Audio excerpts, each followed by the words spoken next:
Hi guys, Ron here.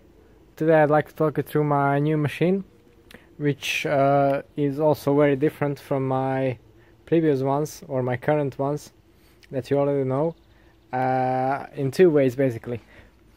The first thing, the most obvious one, is that this thing doesn't just stick to the tarmac, and it's quite a new addition to me, but not something completely new, but because I've raced motocross before, and I have also done some mountain biking in the previous years, but this is my first cyclocross bike.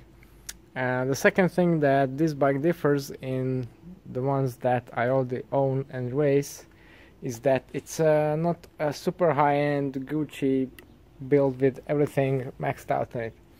And there are two main reasons for that. The first one is, well, that I was a bit cautious with getting into cyclocross because I have tried mountain biking recently, and to be honest, where I live, mountain biking just sucks. And I wasn't really too much fond of the bike either, because I don't know, the geometry wasn't just spot on. I have ridden drop bar bikes for a long time now, and that's really just what I got used to. And if you look around, you can see that the most important parts of riding mountain bike, any side of mountain, is obviously missing. So there are some hills, but no real mountain bike trails or anything like that, so mountain biking just sucks. So I got a bit cautious with cyclocross, because honestly I wanted to get the new track boon, which is yet unreleased and not available for order, but I wanted to wait for that and spec it in some really high-end gear. Yeah, and the second one is this bike was on sale and I got it for ridiculously cheap, basically for the price of the Force One group set. So I decided to give it a shot. It's not a bad bike after all, it's a really rather good one, and this way I could get myself into cyclocross for relatively cheap.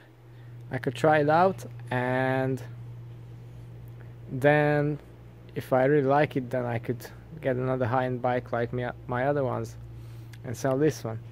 So what this bike is, KTM motorcycle brand. They do some bicycle stuff and have been doing for a couple of years. They don't really do too much design. I think this is an off-the-shelf Chinese frame, but it's really rather good. I don't know too much about cyclocross geometry, but to be honest, but it handles beautifully on and off-road, so I really like that. Of course, it's a drop bar bike, can't go too wrong with that. It's also very modern and follows all the rateless trends, even though it's a last year's model, 2016. So it has flat mount disc brakes, 15mm tracks at the front, 12x142 tracks at the rear, against flat mount brakes, 1x setup, BB86 bottom bracket, not bad. Nice little integrated seat clamps, so you have a lot of seat posts showing. SRAM Force One complete group set. So yeah, overall really nice. They didn't even skip on the more expensive Centerline X rotors, which are particularly really like the look of them. Center lock as well. The wheels are DT Swiss mountain bike wheels, 29ers, which do the job. Should be pretty tough. Not the most high-end bit of kit, but I've set them at tubeless.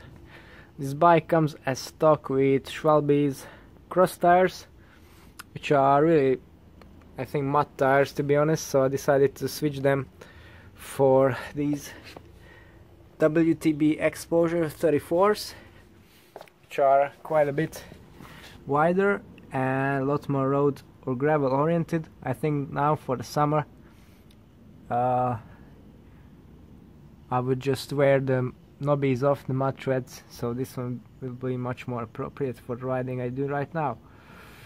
Yeah, as you can see, plenty of clearance front and rear, even though this tire is quite large. I think a 40 will fit in there comfortably.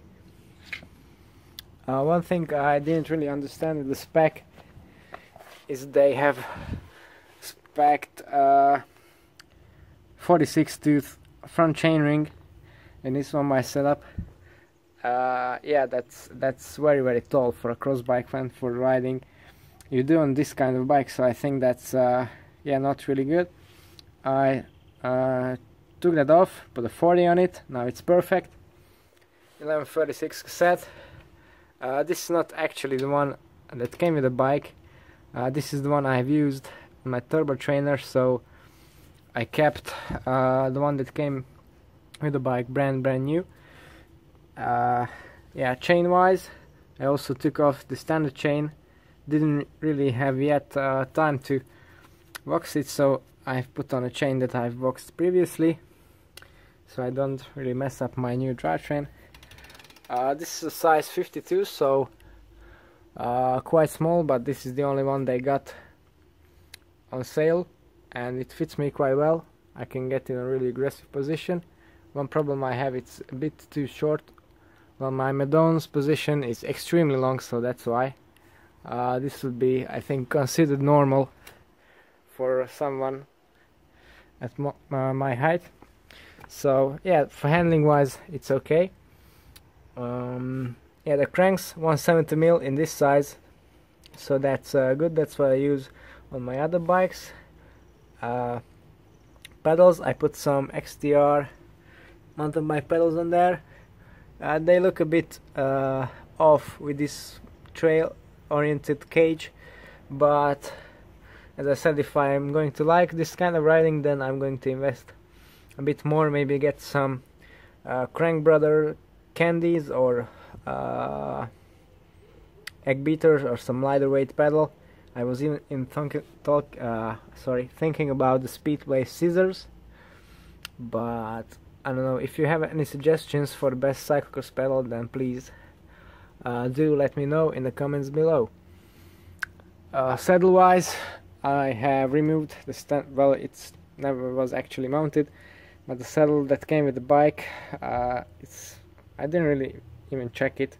I put just this straight on Montrega Serrano saddle that I really like. Doesn't fit the look of the bike too well. It's a bit of a mongrel like this, but it does the job for now. Yeah, another thing I had to change was the 42cm bars, alloy bars. I had a set of Montrega XXX carbon bars, 40cm, lying around, so I used those. And I just had to get rid of that nasty cork tape that came with the bike as stock, so I put some Zip Service Course CX, so on really rubbery and grippy. I didn't actually think this is going to be this good. I have also wrapped my bars right up until the stem. I think it looks cool on a cyclocross bike, but I'm going to have to redo this anyway because my levers have slipped, so yeah, that just ruined it on both sides. Yeah, I think that's the rundown of my gear selection here. Yeah, another reason why I have wrapped this all the way is that this way you can't see it's a Bontrager bar, so a Bontrager with the KTM frame, I don't know, I don't like things clashing like this.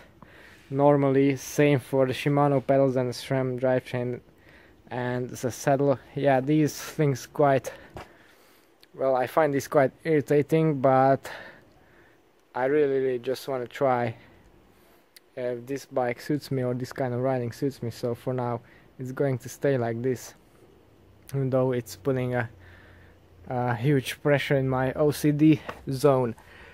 Bottle cage, single bottle cage for now. I don't know about the adventure riding I'm going to do.